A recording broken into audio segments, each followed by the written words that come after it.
안녕하세요. DJ 사나입니다. 오늘의 사연 시작해 보겠습니다. 안녕하십니까? 저는 40대 중반의 노총각 아재 박병훈이라고 합니다. 그날의 일들은 그저 좀 이상한 우연이라고 생각했어요. 저희 집 앞에 쓰러진 웬 할머니 한 분을 발견했고 그 할머니를 잠깐 보살펴드린 우연 말이에요. 그저 조금 이상한 하루의 시작이라고 여겼던 그 일이 엄청난 파장을 몰고 올 줄은 정말 꿈에도 몰랐죠. 지금 생각해도 믿어지지 않는 그 일이 일어나고 난 뒤에야 저는 알게 됐어요. 그 이상한 하루는 그저 어쩌다 생긴 우연이 아니라 어떤 인연이 되돌아온 것이라는 걸 말입니다. 저는 그 이상한 하루에 대한 이야기를 해보려고 해요. 그 이야기를 하려면 그날의 우연, 아니 인연이 저도 모르게 쌓여갔던 저의 과거에 대해서도 이야기를 해야겠죠. 저는 서울 시내에서도 제일 꼭대기 달동네에서 혼자 살고 있어요. 주민센터 일용직이나 폐지 줍는 어르신들 심부름 같은 걸 하면서 생계를 이어가며 할 일 없이 빈둥거릴 때는 동네 애들 과자나 사주고 동네에 돌아다니는 개나 고양이 밥도 챙기며 살고 있답니다. 나름대로 속사정이 있는 사람이지만 동네 사람들 눈에는 그저 혼자 늙어가는 이상하고 별난 호라비에 불과할 거예요. 그것도 잘 봐줘야 그 정도일 겁니다. 저는 태어날 때부터 저희 엄마의 아픈 손가락이었어요. 큰형과 누나들에 이어 한참 늦게 태어난 늦둥이 막내 아들이었던 전 태어날 때부터 몸이 약하고 잔병치레가 많았다고 해요. 제가 기억하기에도 그랬어요. 감기가 들었다 하면 기관지염이나 폐렴으로 번졌고 잘못 삼킨 사탕 하나에도 열이 펄펄 끓고 그랬던 기억이 제게도 선명하게 남아있거든요. 그럴 때마다 엄마는 약봉지를 끌어안고 오셔서는 그러셨어요. 불쌍한 우리 막내. 엄마가 너무 늙어서 낳은 아들이라 이렇게 몸이 약한 거야. 다 엄마 때문이다. 엄마가 미안해. 얼른 약 먹고 낫자. 응? 난 약 싫은데 며칠씩 약 먹어야 하는 거 정말 싫어. 그럼 어쩌나? 병원 가면 이만한 주사 맞아야 하는데. 그것보단 약 먹는 게 낫잖아. 아니, 나 차라리 주사 맞을래. 그건 한 번 맞으면 끝나는 거 아니야? 그래? 주사가 더 좋아? 병원에 가면 주사도 맞고 약도 먹어야 할걸? 그런 거야? 그럼 그냥 약 먹을게. 사는 게 빠듯하고 형편이 어려워서 병원 가는 것도 부담이 됐으니 약국에서 겨우 약을 지어오셨던 건데 전 그것도 모르고 철없는 소리를 했다는 걸 나중에야 알았죠. 당황하면서도 미안해 어쩔 줄 몰라 하던 엄마의 모습을 떠올리며 이해하게 된 것도 훨씬 나중이었어요. 하도 자주 아팠으니 엄마는 제 숨소리만 듣고도 어디가 아픈 모양이다 하셨죠. 그렇게 잔병치레를 달고 살았던 것 같아요. 감기 같은 것도 한 번 걸리면 최소 2주는 기본이었으니 저도 괴로웠죠. 제가 그렇게 자주 아팠는데 엄마는 제가 아플 때마다 내가 더 일찍 나았어야 했는데 하며 엄마 자신을 탓하는 말씀만 하셨어요. 약국에서 지어온 약을 아무리 먹어도 낫지 않으면 엄마는 큰맘 먹고 절 병원에 데려가시기도 하셨는데 건강보험증 하나 들고 병원 앞까지 갔다가 진료비 확인하고 그냥 돌아온 기억도 있어요. 그러니 이러나 저러나 약국 단골이 될 수밖에요. 제가 그렇게 자주 아픈 동안 엄마 마음에는 구멍 하나씩을 더 뚫고 있었어요. 엄마는 그 구멍을 감추려고 늘 바쁘게 움직였고 제 병을 늘 엄마 탓으로 돌렸죠. 지금은 알 것 같습니다. 엄마가 들고 오던 그 약봉지마다 담겨 있었던 건 엄마의 마음 한 조각이었던 걸 말이에요. 아버지는 제가 초등학교 2학년 때 돌아가셨는데 그해 겨울 저희 집은 난방보다도 희망이 먼저 꺼진 것 같았어요. 그래도 아버지가 고정적으로 벌어다 주시던 수입으로 자식 셋 먹여 살릴 수 있었는데 아버지가 갑자기 돌아가셨으니 그만큼 돈이 모자랐고 방에 난방이 되지 않는 것보다 앞으로의 희망이 없다는 게 더 춥고 절망적인 거였죠. 그러니 엄마가 하던 일을 더 늘릴 수밖에 없었어요. 엄마는 아버지가 살아계셨을 때도 식당 일을 나가셨었는데 이제 식당을 몇 군데나 더 추가해서 아침부터 밤 늦도록 그 식당들을 돌아다니며 주방 일을 하셔야 했던 겁니다. 동이 트기도 전인 이른 새벽, 시장통 할머니 국밥집을 시작으로 낮엔 백반집, 저녁엔 족발보쌈 전문점, 앞치마를 갈아입을 틈도 없이 하루에 최소 그 세 군데 식당을 돌아가며 불 앞에서 썰고 지지고 하며 사방으로 튀는 기름을 맞으셨어요. 어떨 땐 밤늦게 고깃집 한 군데를 더 들러오실 때도 있었고, 엄마 손맛을 아는 누가 김장 도와달라고 하거나 집안 잔치 도와달라고 하면 그때마다 돈을 받고 그런 집으로 불려다니기도 하셨죠. 한 번은 준비물 살 돈을 받으러 학교 가는 길에 국밥집에 들른 적이 있었는데요. 열기 가득한 주방에서 땀을 뻘뻘 흘리던 엄마는 급하게 고무장갑을 벗어 꾸깃해진 돈을 꺼내어 제 손에 쥐어주셨어요. 그때 엄마가 끼고 있던 고무장갑 속에 고인 땀 냄새가 어찌나 진했는지 지금도 생각이 나곤 해요. 어느 해인가는 제 운동회가 있던 날 새벽에 시장통 국밥집 일을 마치자마자 급하게 뛰어오시느라 식당 앞치마를 그대로 하고 오셨던 적이 있었는데 그 모습을 본 애들이 막 그러는 거예요. 야, 니네 엄마 앞치마 하고 오셨네? 저게 뭐야? 진짜 웃기다. 밥하다가 나온 거야, 뭐야? 야, 딱 보면 모르냐? 저건 집에서 하는 앞치마가 아니야. 얘네 엄마 식당 아줌마잖아. 시장에 있는 국밥집에서 일할걸? 국밥집이야? 난 족발집인 줄 알았는데. 몰라. 그게 뭐 중요한 건 아니고. 야, 니네 엄마 때문에 운동회가 갑자기 시장 아줌마들 반상회가 된 것 같잖아. 저 앞치마에 묻은 건 뭐야? 저거 김치 국물 아니야? 보기만 해도 냄새가 다 나네. 왜? 우리 엄마가 식당에서 일하는 게 그렇게 웃겨? 뭐야? 넌 그럼 너희 엄마가 식당 아줌마인 게 자랑스럽기라도 하냐? 당연하지. 너네 엄마는 뭐 하는데? 운동회에 어울리지도 않는 멋있는 옷 입고 오면 그게 잘난 거냐? 우리 엄마는 식당 일해서 나랑 형 누나들까지 먹여 살리는데 자랑스럽고 말고. 저는 엄마가 나이가 많은 것도 식당에서 일하는 주방 아줌마라는 것도 부끄럽지 않았어요. 엄마가 해주는 밥이 세상에서 제일 맛있었고 언제나 제 편인 엄마가 좋기만 했으니까요. 아닌 게 아니라 제가 막둥이이기도 하고 말썽을 많이 피워서 형 누나들에게 혼날 때가 진짜 많았거든요. 사소하고 자잘한 일들부터 시작하면 거의 하루 종일 잔소리를 들었다고 해도 과언이 아니에요. 그럴 때마다 엄마만은 제 편을 들어주셨어요. 병훈이 너 이것도 너지? 몇 번을 말해. 갖고 놀던 거 치우고 다른 걸 꺼내라고 했잖아. 넌 진짜 정말 해도 해도 너무한다. 어지르는 사람 따로 있고 치우는 사람 따로 있니? 누가 너 따라다니면서 치워줘야 해? 그러게나 말이야. 집도 좁은데 이렇게 다 어질러 놓으면 어쩌자는 건지. 아, 정말. 아니, 난 그냥 조금만 놀려고 했던 건데. 넌 조금만이 하루 종일이니? 너 막내라고 봐주는 것도 하루 이틀이지 언제까지나 막내라고 봐줄 순 없어. 얘들아, 그만하면 됐어. 병훈이도 이제 다 알아들었을 거야. 병훈이는 아직 애잖니. 애는 무슨. 엄마, 얘가 지금 나이가 몇 살인데 애라고 하시는 거예요. 엄마가 그러시니까 애 버릇이 더 나빠지죠. 안 그래. 우리 막내는 착하잖아. 일부러 그런 것도 아니고 놀다 보면 그럴 수도 있지. 너무 그러지 마. 엄마, 맞아요. 나 정말 조금만 놀다가 치우려고 했어. 나 착해. 그치? 그럼 우리 막내가 얼마나 착하고 여린데. 엄마는 다 알아. 엄마는 맨날 병훈이 편만 들어. 그럼 누구 편을 들까? 니들이 한 편을 먹고 병훈이만 괴롭히잖아. 우리가 괴롭히는 게 아니라 제가 똑바로 안 하니까 그런 거지. 하여간 엄마 때문에 제가 더 저런다고. 형이랑 누나들이 뭐라고 하든 전 엄마만 제 편을 들어주시면 된다 싶었고 엄마만 있으면 천군 만마를 얻은 듯 든든했어요. 때로 엄마가 안 계실 때 형이랑 누나들에게 혼날 때도 많았지만 그럴 때도 엄마 생각을 하면 괜찮았던 것 같아요. 그렇게 엄마는 제게 아주 특별한 분이셨습니다. 제가 그렇게 엄마의 사랑 속에 자라는 동안 누나들은 둘 다 시집가고 형도 고등학교 졸업하고 돈 번다고 독립했지만 그때까지도 저는 학생이었죠.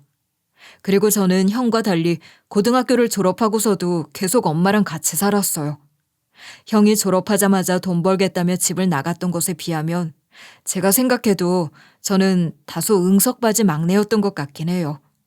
엄마는 늦은 나이에 절 낳았지만 제가 다른 형제들보다 엄마 곁에 오래 머물렀기에 절 제일 많이 품어줄 수 있다고 좋아하셨고 저 역시 엄마 품에서 엄마가 해주시는 밥을 먹고 지내는 것이 너무 좋았어요.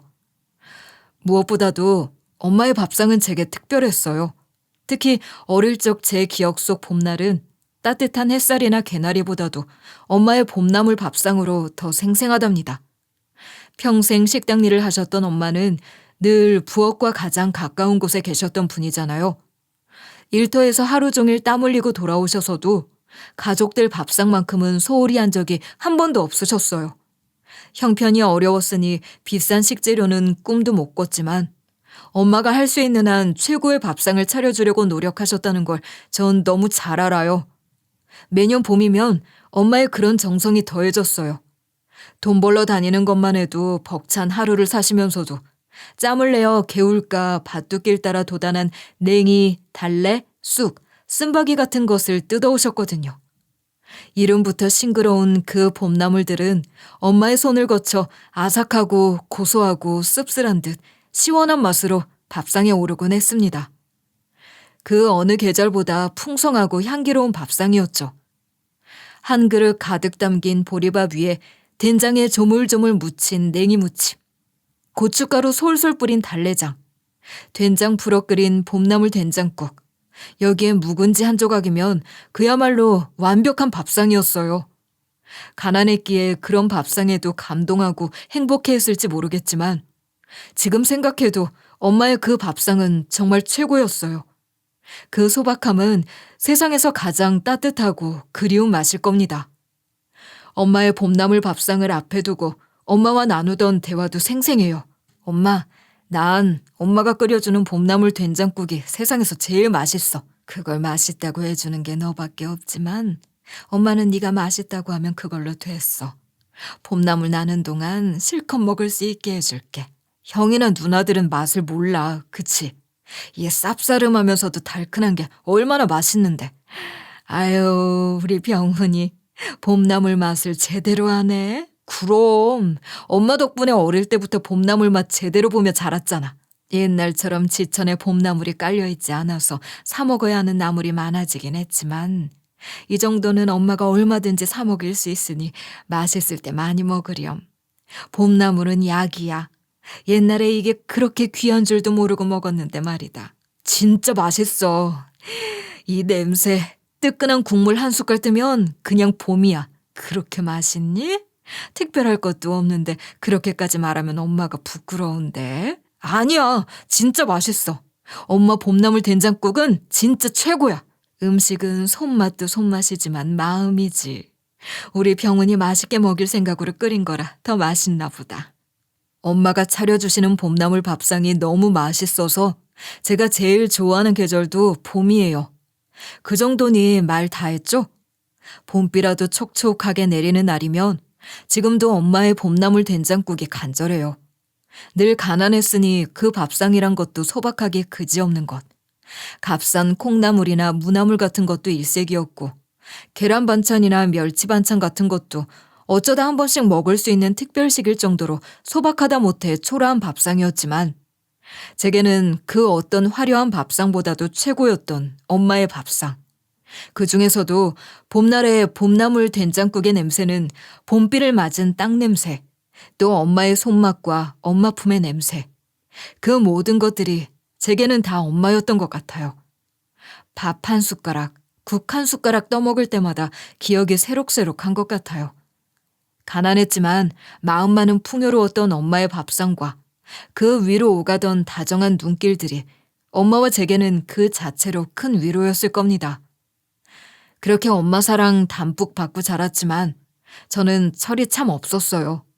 고등학교를 졸업했을 때 전 아무런 목표도 꿈도 없었거든요. 공업고등학교를 나왔지만 그 흔한 자격증 하나 없었고 쉽게 말해 할 수 있는 것도 하고 싶은 것도 없던 아이였던 거예요. 그런 저를 형이나 누나들이 가만 두고 볼 리가 없죠. 한 번씩 형이랑 누나들이 다 같이 모이는 날이면 저는 또 그 지긋지긋한 잔소리 폭탄을 맞아야 했어요. 너도 이제 고등학교 졸업했으니 성인이다. 언제까지 엄마 품에서 애처럼 그럴 거니? 뭐라도 해서 돈을 벌고 독립할 생각을 해야지. 아, 저 꼴 좀 봐. 아마 아침에 엄마가 밥 차려줬을 때 입고 있던 잠옷 그대로 입고 하루 종일 빈둥거리는 게 일상일 거야. 아니, 뭐 특별히 외출할 일도 없는데 옷을 갈아입을 필요가 있어? 괜히 엄마 빨랫감만 늘리는 거잖아. 그걸 지금 핑계라고 대고 있니? 그게 잘하는 짓이야? 할 일을 찾아야 할 거 아니야. 나도 생각하고 있어.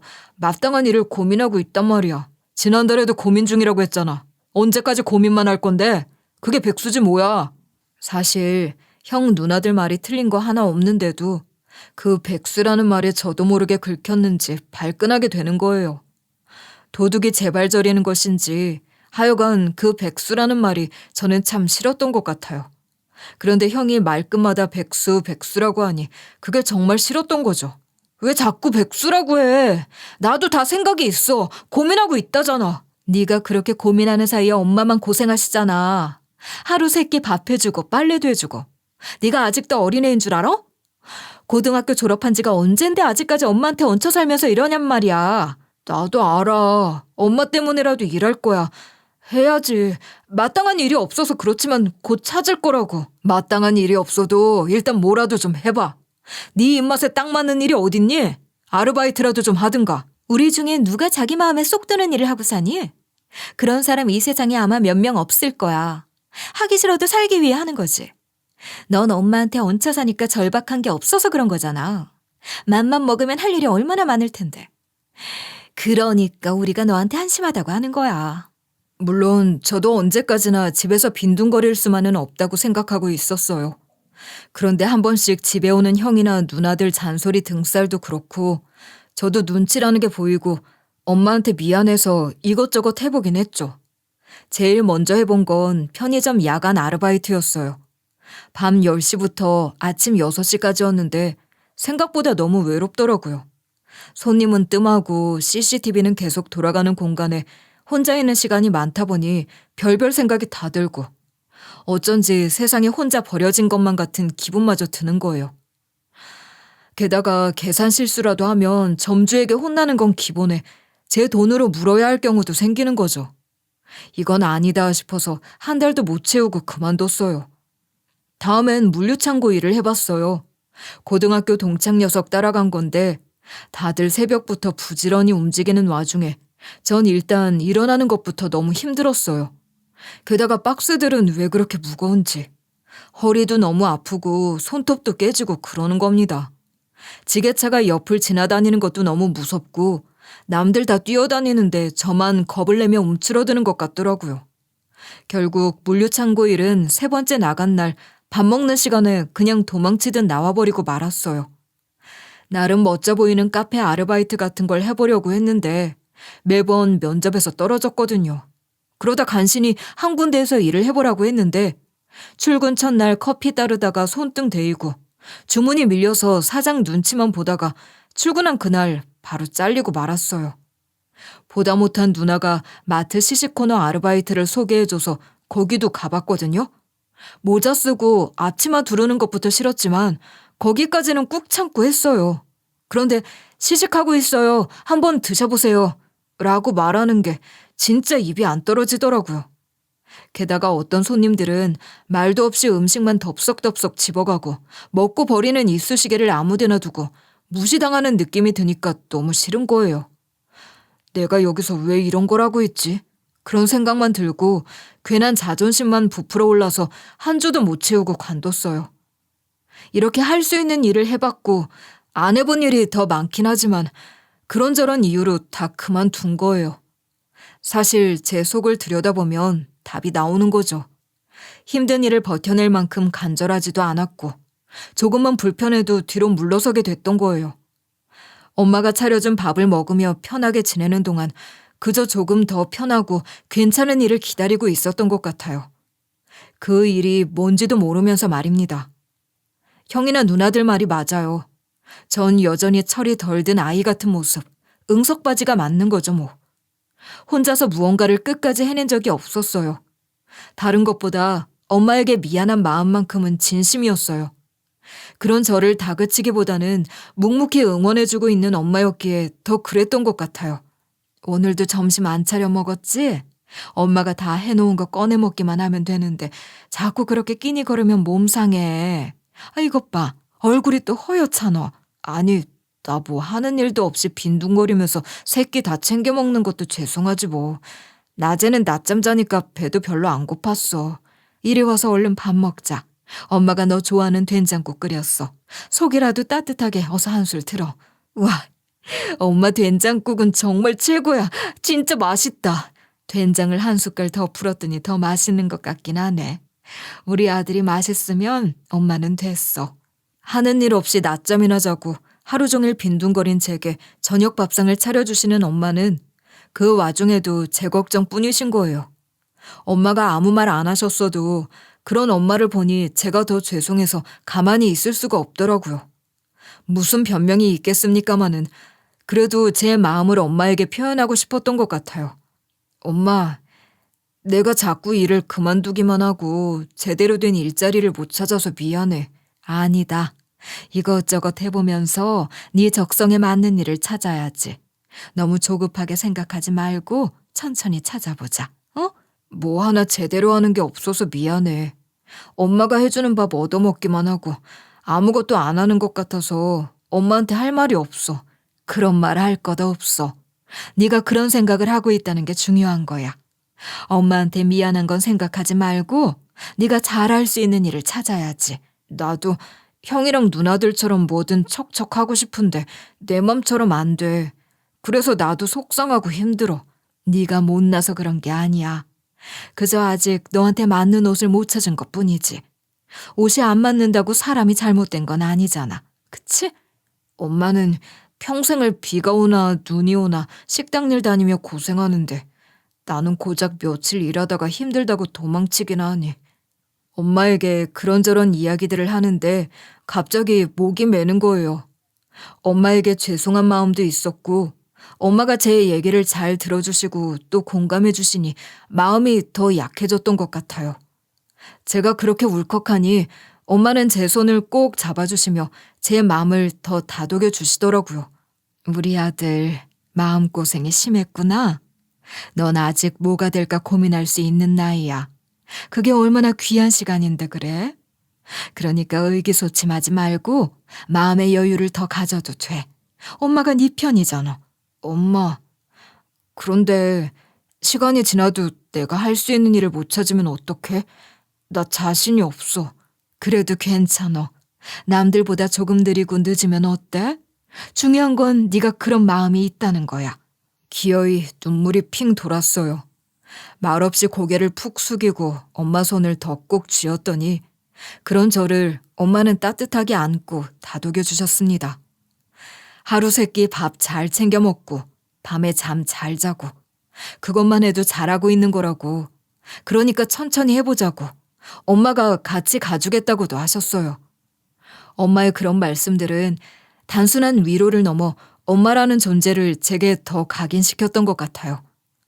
엄마와의 대화 이후 다시 한번 마음을 다잡고 일자리를 찾아 나섰고 몇 군데 더 실패를 한 후 아파트 청소를 파트타임으로 간간히 하게 됐어요. 그 일이란 게 고정적으로 꾸준히 있는 게 아니긴 했지만 그나마 제가 해본 일들 가운데 제일 할만했거든요. 그렇게 시간이 흘러 나이 30 넘도록 엄마 집에 얹혀서 노모가 벌어오신 돈으로 해주시는 밥상을 받아먹는 신세로 살았어요. 먹고 자고 TV나 틀어놓고 있는 한심한 막내 아들이었던 제게 엄마는 실은 내색을 한 번도 하신 적이 없어요. 너무 많이 자면 몸 아플까봐 걱정이다 하셨고 자고 있는 저를 깨워서 밥은 꼭 먹이고 다시 자라고도 하셨죠. 오히려 동네 어르신들이 너 요즘 뭐 하냐? 어디 일하러는 다니냐? 하며 참견을 하셨고 그때마다 저는 앵무새처럼 일할 땐 하고 쉴 땐 쉬어요 하고 말았습니다. 변변치 못한 자식놈 덕분에 일은 훌쩍 넘어서까지도 일을 하셨던 엄마. 엄마는 집에서도 늘 하는 게 밥하는 일인데 그게 뭐 힘드냐며 계속 일을 다니셨어요. 하나도 힘든 것 없다 하셨지만 늦은 밤 홀로 몸 여기저기 파스를 붙이며 앓는 모습을 저는 여러 번 봤죠.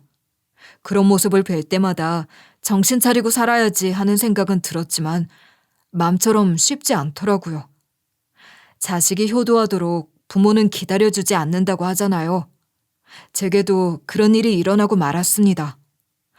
엄마는 눈발이 날리던 겨울날 돌아가셨어요. 봄바람 불어오면 엄마랑 꽃구경이라도 가고 좋아하는 봄나물 잔뜩 사다가 맛있게 먹고 싶었는데 그 겨울을 넘기지 못하신 거예요. 엄마가 말라붙은 입술로 유언처럼 제게 남기신 마지막 말씀이 뭔지 아세요? 우리 아들 밥 잘 챙겨 먹고 다녀라. 혼자 있어도 밥은 꼭 챙겨 먹어야 해. 그게 끝이었어요. 마지막까지도 밥 잘 챙겨 먹으라는 말씀을 남기고 돌아가신 거죠. 엄마의 그 말씀을 붙들고 엄마와 함께 살던 집에서 저 혼자 살면서 밥은 꼭 챙겨 먹고 살았어요. 오늘도 밥 잘 챙겨 먹었다 하며 엄마가 남겨준 숙제를 하듯이 말입니다. 엄마가 돌아가신 지도 10년이 다 되어 가는데 저는 여전히 변변찮은 사람으로 살고 있어요. 그러면서도 동네 아이들, 하다못해 지나다니는 개, 고양이 밥까지 챙기는 걸 보면 엄마의 그 말씀이 제게는 신념 같은 것이 된 걸지도 모르겠어요. 해마다 봄이 오면 엄마 생각이 더욱 사무치곤 합니다. 폐지 줍는 어르신들 심부름으로 이른 새벽 폐지를 납품하고 집으로 돌아오던 길, 봄비가 촉촉하게 내리기 시작하길래 봄나물 된장국 끓여 먹으려고 냉이 한 움큼 사러 새벽 시장에 들렀다가 집으로 돌아왔죠. 아직 어스름한 기운이 있는 이른 새벽이었는데 저희 집 앞에 웬 할머니 한 분이 쓰러져 계시는 게 아니겠어요? 그 시간에 이런 달동네에, 그것도 하필 저희 집 앞에 쓰러진 할머니라뇨. 절대 모른 척 할 수는 없었어요. 특히 엄마 생각이 나기도 했으니까요. 할머니, 왜 여기서 이러고 계세요? 집이 어디세요?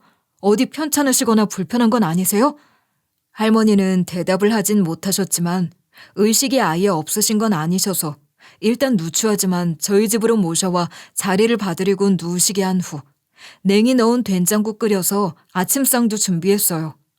행색이 그리 누추한 것 같지는 않았지만 정신이 온전하지 않으신 건지 며칠이나 집에 안 들어가신 것 같은 모습이시더라고요. 말씀이 없으셔서 자세한 사정을 알 수는 없지만 제가 할 수 있는 일을 하려고 했어요. 할머니, 우선 밥부터 좀 드세요. 드시고 기운도 좀 차리시고 날도 밝으면 경찰서에 모시고 갈게요. 그러니까 이것부터 한술 뜨세요. 할머니는 여전히 대꾸는 없으셨지만 일어나 앉으시더니 식사를 하시는데 참 맛있게도 드시는 거예요. 며칠 굶으신 것 같기도 했어요. 제가 밥을 조금씩 푸긴 했지만 세 그릇이나 드시더니 그제야 드디어 입을 여시는 겁니다. 정가 고마워. 밥값으로 줄 것도 없는데 고마워서 어째. 아유, 할머니도 참. 밥값이라뇨. 차린 것도 변변찮은데 맛있게 드셔주시니 제가 다 기분이 좋네요. 그런 말씀 마세요. 참 맛있게 잘 먹었어. 봄이 온 줄도 몰랐는데 냉이 된장국을 먹으니 봄이 왔나 싶어. 네, 할머니, 그렇죠. 저도 봄나물 넣은 된장국을 참 좋아하거든요. 새벽 시장에서 막 나온 냉이로 끓인 거예요. 총각이 음식 솜씨가 좋구먼. 총각은 무슨, 제가 나이가 몇인데요. 이 봄나물 된장국은 돌아가신 저희 어머니가 잘해주시던 거예요. 그렇구만. 여기가 총각 사는 집이야? 네, 엄마 모시고 살던 집인데 엄마는 돌아가시고 저만 남았죠. 태어날 때부터 줄곧 여기서만 살았어요. 그래, 그랬구먼. 나 이제 너무 졸리는데 한숨 자야겠어. 그래도 되지? 네, 그러세요. 식사하셔서 그러신가 봐요. 어차피 경찰서도 아직 문을 안 열었을 테니 한숨 주무시고 이따 저랑 같이 경찰서에 가세요. 그러고 누우시더니 진짜 하루 종일 주무시더라고요. 경찰서에 모시고 가야 하는데 경찰서 문 닫을 시간을 지나서까지 주무셨으니 난감하기만 했죠. 이미 뭐 날도 저물고 있었으니 할 수 없이 하룻밤 푹 주무시게 두고 경찰서엔 내일 모시고 가야겠다 싶었습니다. 그렇게 한밤중이 된 거예요. 그런데 그날 밤 조용한 저희 집 동네에 슈퍼 아줌마의 카랑카랑한 목소리가 울려 퍼진 거죠. 무슨 전쟁이라도 난 듯 온 동네를 돌아다니며 소리를 지르셨어요. 동네 사람들 다들 좀 나와봐요. 우리 동네 벤츠가 그것도 넉 대나 들어왔다고요. 이게 무슨 일이야? 동네 사람들 지금 자고 있을 때가 아니야. 나와서 이것 좀 보라고요. 한밤중에 이게 무슨 난리야? 뭐가 어쨌다고 이러는 거냐고. 벤츠? 우리 동네 벤츠 같은 게 들어올 일이 뭐가 있어? 제대로 본 거 맞아? 슈퍼였편네. 자다가 꿈이라도 꾼 거 아니야? 무슨 소리야? 사람을 뭘로 보고? 이리 나와 보라니까요. 저것 봐. 벤츠 맞지? 저거 벤츠 맞잖아. 그러네. 진짜 벤츠잖아. 이런 동네에 벤츠가 넉 대나 줄지어 들어올 일이 뭐야? 이게 대체 무슨 일이야? 한 대도 아니고 넉 대씩이나?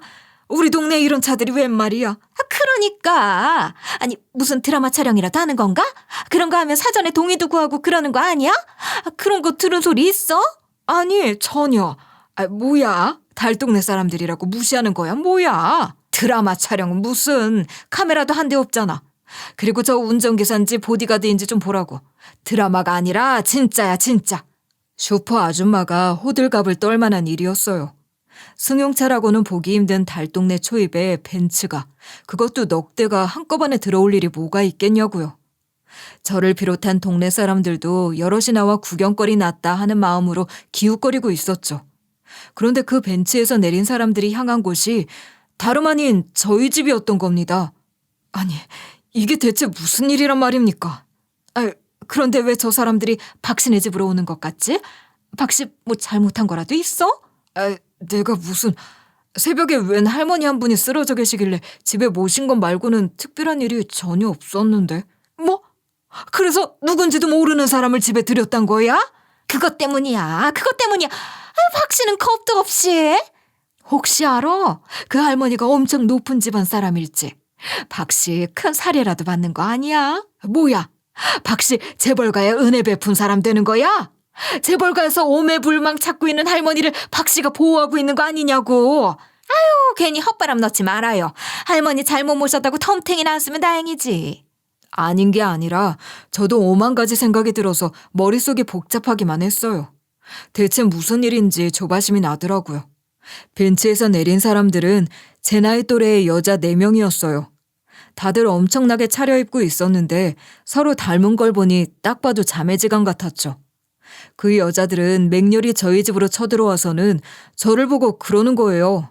우리 엄마, 우리 어머니 지금 여기 계신가요? 오늘 새벽, 그러니까 이른 아침에 저희 집 앞에 쓰러져 계신 할머니 한 분을 모시고 들어왔어요. 그 할머니 따님들이신가요? 웃기는 사람이네. 사람이 쓰러져 있으면 구급차를 부르든가 할 일이지. 왜 집으로 데리고 들어와요? 그것도 이런 집에. 엄마는 어쩌다 이런 곳을 찾아온 거야? 그게 너무 지쳐 보이셔서 일단 안으로 모셨고 밥도 차려드리고 기운 차리시면 경찰서에 모시고 가려고 했는데 하루 종일 주무시는 바람에. 그러니까 애초에 병원으로 갔어야죠. 이게 다 뭐야? 우선 할머니부터 뵙고 말씀하세요. 밥도 잘 드시고 주무시고 계시거든요. 됐고요. 자리 비켜보세요. 그 여자들은 제 말을 듣고도 무시한 채 집 안으로 거침없이 들어오는데 구두도 벗지 않고 그대로 밀고 들어오는 거예요. 그 무례한 태도에 기분이 확 상했지만 제가 뭘 어쩌겠어요. 벤츠를 타고 온 것도 그렇고 그 여자들 하고 있는 모습도 그렇고 보통 사람들 같지는 않던데 동네 사람들이 수군거리던 것처럼 진짜 어디 재벌가 사람들인 건 아닌지 싶고 도와드리려는 마음으로 한 일이 잘못되어 제가 무슨 책임을 져야 하는 상황이 되는 건 아닌지 걱정이 되더라고요. 이러다 뉴스에 나오는 일이 생기는 건 아닌가 하는 생각까지 들었으니까요. 엄마, 이게 대체 어떻게 된 일이에요? 우리가 얼마나 찾아 헤맸는지 알아요? 세상에, 엄마도 참. 기껏 가신 곳이 이런 동네예요? 이런 달동네까지는 어떻게 오신 거야? 몸도 성하지 않으신 분이 정말. 하여간 딸들 고생시키고 약 올리는 것도 가지가지야. 엄마, 여기서 대체 뭐 하시는 거예요? 그래도 이렇게 찾았으니 다행이지 뭐. 언니들, 얼른 엄마 모셔가긴 해요. 구급차 부르는 게 낫겠지? 김서방한테 연락할까? 그래, 우선 병원으로 모셔야지. 엄마, 병원으로 가세요. 가셔서 주사라도 한 대 맞으시고 그 유언장 얘기 다시 하시자고요. 유언장에 대해서는 더 할 말 없으니 더 이상 왈가왈부하지 마라. 이야기를 듣자 하니 결국 그 딸들은 할머니 유언장 내용에 불만을 품고 할머니를 찾아다닌 것 같은 겁니다.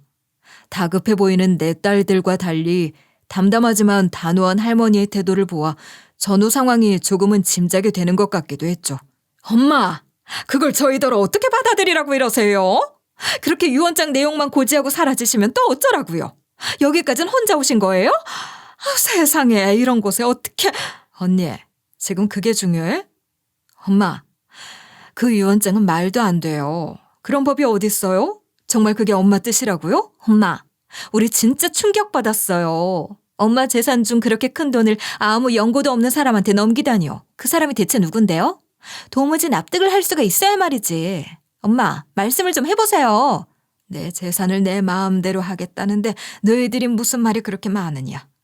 그 재산 일구는데 너희들이 한 일이 뭐가 있어서. 우리들이 한 일이 왜 없어요? 엄마 편찮으시면 병원에 모시고 간병하고 또 그거 다 내 돈으로 한 거 아니냐. 너희들이 뭘 했는데. 손주 한번 데려온 적이 있기라냐. 뭘 했어. 엄마도 참. 한창 바쁜 애들은 그런 얘기 할 것도 없고 다 떠나서 우리가 엄마 딸들인데 엄마 재산도 당연히 우리 자매들 몫이잖아요. 세상에 당연한 건 없다. 너희들이 지금껏 누린 것들도 당연한 게 아니야. 내가 묵인하고 봐준 덕분인 거지. 아무리 그래도 법적으로도 도의적으로도 그 재산은 우리 몫이라야 맞죠. 엄마, 이건 말도 안 되는 유언장이에요. 서운하신 게 있으시면 말로 하셔야죠. 그래, 엄마. 우리가 잘못한 게 있으면 말씀을 하세요. 저희가 고칠게요. 너희들이 어떻게 한다고 해서 바뀌는 게 아니야. 유언장을 다시 쓸 일은 없다. 엄마, 정말 이러실 거예요? 후회 안 하시겠어요? 내 인생 마지막은 내가 정한다. 나는 그 어느 때보다 옳은 결정을 한 거야. 그렇게 실랑이를 벌이고 있는 중에 할머니의 변호사도 저희 집에 도착했고 할머니는 그 변호사에게 기존 유언장을 그대로 집행하라고만 하셨어요. 딸들은 길길이 날뛰었지만 할머니가 워낙 단호하셨으니 뭐라 더 하지 못하고 숨소리만 점점 더 거칠어지더라고요. 그렇게 할머니의 네 딸들과 변호사까지 좁고 누추한 저희 집에 비집고 들어와 그 밤을 그렇게 지새우게 된 겁니다. 그런데 그날 새벽 할머니는 저희 집에서 세상을 떠나셨어요. 어떤 고통도 없이 평온한 모습으로 주무시듯 돌아가신 거죠. 생판 모르는 할머니가 저희 집에서 돌아가신 것인데 정말 놀랄 일은 그때부터 시작됐습니다. 할머니의 유언장에는 유산의 상당 부분을 제게 남기고 나머지는 모두 기부하라고 되어 있었던 거예요. 아니, 조금 더 정확히 하자면 제가 살고 있는 저희 집 주소에 살고 있는 사람에게 남기라고 되어 있었어요. 그게 바로 저인 거죠. 졸지에 알지도 못하는 분이 남긴 거액의 유산을 받게 된 것인데 그 돈이 얼마나 큰 돈인지 그런 걸 다 떠나서 그저 당황스럽고 어리둥절하기만 했습니다. 대체 그 할머니는 절 어떻게 하시고, 아니 저희 집 주소를 어떻게 하시고 그 큰 돈을 남기신단 말입니까? 저는 그 할머니를 전혀 모르는데 할머니는 저희 집 주소를 정확하게 아시고 유언장에도 남기셨고 또 그 주소를 들고 저희 집을 찾아오신 거였던 거죠. 우연히 저희 집 앞에 쓰러지신 게 아니셨어요. 할머니와 저희 집이 대체 무슨 연관이 있었던 걸까요? 알고 보니 할머니와 저희 집의 연결고리는 바로 저희 엄마셨어요. 오래전 제가 사는 달동네가 철거될 위기가 있었던 적이 있었거든요. 저도 그때를 기억해요. 그때 마지막까지 투쟁했던 사람이 저희 엄마셨죠. 그리고 그 할머니는 당시 철거를 진행하려는 사측 부동산 중개인으로 저희 동네인 이 달동네에 여러 번 왔던 분이셨던 겁니다. 그때 사측이 무리하게 철거를 진행하는 바람에 일부 철거가 진행된 집들도 있었는데 그 할머니가 당시 철거가 진행 중인 걸 모르고 어느 집에 들어갔다가 큰일을 당할 뻔한 걸 저희 엄마가 구해주셨던 거예요. 그리고 밥이나 한 끼 먹고 가라며 밥도 차려주셨다는 겁니다. 저희 엄마 덕분에 목숨을 건진 할머니는 어떻게든 살해를 하려고 했지만 엄마는 아무것도 받지 않겠다고 하셨고 할머니는 목숨을 구한 것도 그렇지만 엄마가 차려준 밥 한 끼, 그리고 대범한 엄마의 모습에 깊은 감명을 받으셨던 거예요. 이 모든 사실은 할머니가 자신의 삶을 회고하며 쓴 회고록을 통해 알게 됐어요. 할머니의 변호사가 제게 그 책을 전해주셨는데 거긴 묘사된 사람은 분명 저희 엄마셨죠. 할머니는 회고록에서 아무 말 없이 팔을 내민 그녀의 손에 생명을 건졌다고 표현하셨고 이어 얼음물처럼 시원했던 보리차 한 잔과 양은 냄비에 보글보글 끓던 된장국 냄새에 대해 묘사하셨는데 그 글을 읽으며 저도 모르게 엄마의 모습이 떠올랐어요. 밥이나 한 그릇 하고 가라는 그 말투도 틀림없는 엄마의 말투였지 뭡니까. 할머니는 아무것도 없는 가난한 사람이었던 저희 엄마가 그 어떤 사례를 바라기는커녕 그 밥상에 담아 따뜻하게 베풀어준 마음 앞에서 한없이 작아졌다고 하셨어요. 이후로 세월은 그냥 흘렀고 할머니의 자식들이 자란 만큼 할머니는 늙으셨죠. 세상은 더욱 차갑고 각박해졌고 말입니다. 그런 중에 자꾸만 이 달동네의 골목과 저희 엄마의 그 밥상이 자꾸만 기억 속에서 되살아났다는 거예요. 죽음이 가까워진다는 건 마음속 빛이 더 선명해진다는 뜻이라고 하더군요. 할머니는 재산을 정리하면서 망설임 없이 저희 집 주소를 떠올렸다고 합니다. 이건 변호사님이 해주신 말씀이에요.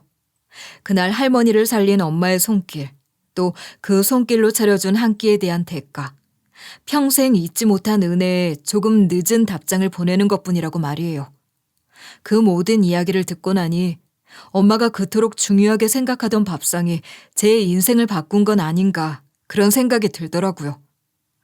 제 마음속에 깊은 파장을 일으킨 감동과는 별개로 할머니의 유언장을 집행하는 데 있어서 그 딸들의 반발은 물론 엄청났습니다. 그야말로 격렬하게 달려드는 거죠. 할머니의 장례를 치르고 유언장 집행이 실질적으로 진행되기 시작한 상황에서 또 그 넉 대의 벤츠가 저희 동네에 나타났고 딸들은 더욱 격앙된 모습으로 저희 집으로 쳐들어온 거예요. 당신이 우리 엄마한테 뭘 했다고 그 큰 돈을 받겠다는 거예요? 염치도 없이? 물 한 잔 떠다 주고 밥 한 끼 차려준 게 뭐 그리 큰 은혜라고. 저희 엄마가 할머니 목숨을 구하신 분이라는 소리는 못 들으셨나요? 말이 좋아 생명의 은인이지. 사실 뭐 딱히 한 일도 없는 거 아닌가? 그냥 들어가서 손 붙들고 나온 것뿐이라면서 그게 무슨... 그리고 엄마 회고록에 보면 온통 그놈의 밥상 얘기뿐이라고요. 엄마도 참 정말 노망이라도 드신 거 아니야? 그깟 밥상에 뭐라고 유산을 준다는 거야? 기가 막혀서.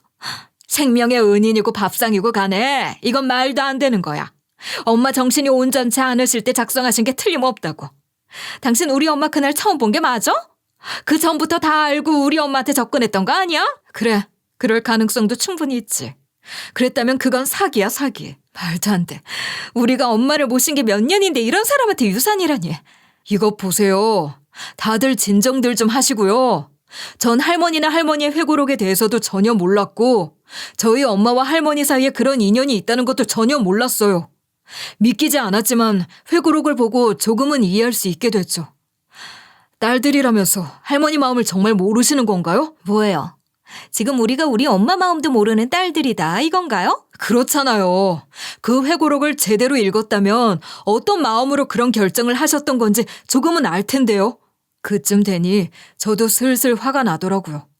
오죽하면 그 할머니께서 자식들에게는 유산을 한 푼도 남기지 않고 그 옛날 목숨을 구해준 저희 엄마를 떠올리셨을까요?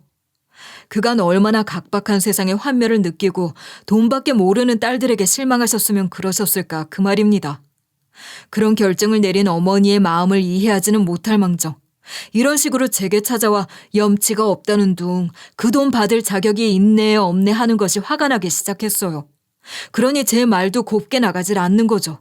큰 돈이 눈앞에 왔다 갔다 하니까 제정신이 아닌 모양인데 이것 보세요. 당신은 그 돈 받을 자격이 없어. 우리가 그 꼴 그냥 보고만 있을 것 같아? 그러니까 말이야. 괜히 일 키우지 말고 그냥 그 돈 포기하고 내놓는 걸로 깔끔하게 처리하죠. 그렇게만 해준다면 우리가 어느 정도 성의는 보일 수 있어요. 그게 어디야? 사는 걸 보아하니 그런 돈도 평생 못 만져볼 사람 같은데. 저희가 제안하는 대로 하시죠. 그 돈이 어떤 돈인데 감히 그런 돈을 넘봐? 돈을 떠나서 나는 할머니의 진심을 지켜드리고 싶네요. 마지막 순간에 그런 결정을 하신 그 마음을 말입니다. 뭐야? 그래서 지금 정말 해보자는 거예요? 기가 막혀. 언니들 됐어. 긴 말 할 것 없고 법으로 밀어붙여. 우리가 명분이 없어 뭐가 없어? 결국 그 딸들은 유류분 반환 청구 소송까지 걸어왔으나 그 딸들은 할머니 살아생전 이미 할머니에게 증여 형식으로 받은 재산이 만만치 않았고 그것에 대한 근거 또한 할머니가 변호사를 통해 이미 다 만들어둔 상황이었어요. 탐욕스러운 딸들은 이미 할머니 재산을 탐낼 만큼 탐내고 챙길 만큼 챙겨 가져갈 만큼 다 가져가 놓고도 여전히 할머니 유산을 노리고 있는 괘씸한 딸 자식들이었던 겁니다.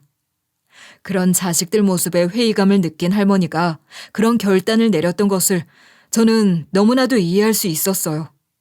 법적 공방까지 펼쳤으나 그 딸들이 더 챙겨갈 수 있는 유산은 그리 많지 않았고 할머니가 원하던 대로 제게 물려주신 유산과 사회환원 유산 모두를 지킬 수 있었습니다. 제가 사는 동안 그렇게 큰 돈을 구경하게 될 일도 없을 거라 생각했는데 제 수중에 그런 돈이 들어오다뇨. 아직도 실감이 나지 않지만 저는 그 돈을 의미 있게 쓰고 싶다는 생각만큼은 또렷하게 하고 있어요. 무엇보다 엄마 이름을 걸고 좋은 일을 해보고 싶다는 생각에 고민을 하다가 무료 급식소를 운영하면 어떨까 생각하게 됐어요. 할머니께 받은 유산을 기반으로 기금을 조성하고 저희 동네 사람들에게 일자리를 제공하며 무료 급식소를 운영하고 싶어요. 저도 그렇지만 저희 동네에는 일을 하고 싶어도 일자리가 마땅치 않아서 놀고 있는 사람들이 많거든요. 어리고 철없던 시절의 저처럼 일자리를 가려서가 아니라 받아주는 곳이 없어서 발만 동동 구르는 분들도 많으시다는 걸 전 잘 알거든요.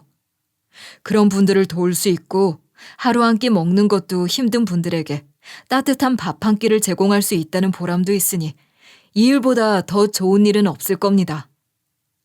제가 생각하는 것들을 이뤄가기 위해 공부도 열심히 하고 있어요. 뭐든 하려면 제대로 알아야 하니까요. 솔직히 머리가 많이 아파요. 도통 무슨 말인지 알 수 없는 것들도 많고 말이에요. 그래도 포기하지 않고 이뤄낼 겁니다. 할머니와의 인연과 유산, 그 모든 것은 결국 엄마가 제게 남긴 거라고 생각해요. 엄마를 위해서라도 저는 지금부터 제대로 된 삶을 살고 싶어요. 의미 있는 삶을 살아갈 생각입니다. 철없이 살면서 엄마 걱정도 많이 시켰고 어쩌면 엄마가 돌아가시는 순간까지도 제 걱정을 하셨을지 모르죠. 또 지금도 하늘에서 절 걱정 어린 눈길로 바라보고 계셨을지도 모르는데 지금부터라도 정신 차리고 제 몫을 해내며 사는 모습을 보여드리고 싶어요. 엄마가 제게 보여주셨던 그 따뜻한 마음을 그대로 담은 밥상. 저도 그런 밥상을 차려내고 싶답니다. 여러분이 들으시기에도 제가 참 한심하고 답 없다 싶으셨을 거예요. 솔직하게 질타해 주셔도 좋습니다. 제가 그렇게 살았던 게 사실이니까요. 그렇게 어영부영 나이만 먹은 제가 이제라도 제 할 일을 찾은 것을 여러분들께서도 응원해 주셨으면 좋겠어요. 잘 할 수 있을 거라는 말씀들이 큰 위로가 될 것 같아요.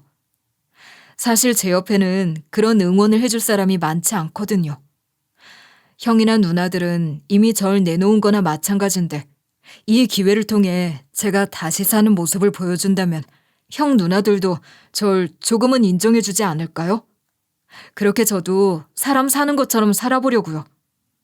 이렇게 하찮은 제 이야기를 끝까지 들어주신 분들이 계시다는 것만으로도 이미 큰 위로가 되는 것 같습니다. 이 위로 그대로 받고 용기 얻어서 새 출발 제대로 한번 해볼게요. 여러분, 정말 감사합니다. 많이 망설였는데 이렇게 제 이야기를 하면서 저 스스로를 돌아보는 계기도 됐고 또 새롭게 마음을 다잡을 수 있는 것 같아요. 저 정말 열심히 살아볼게요. 응원해주세요. 감사합니다.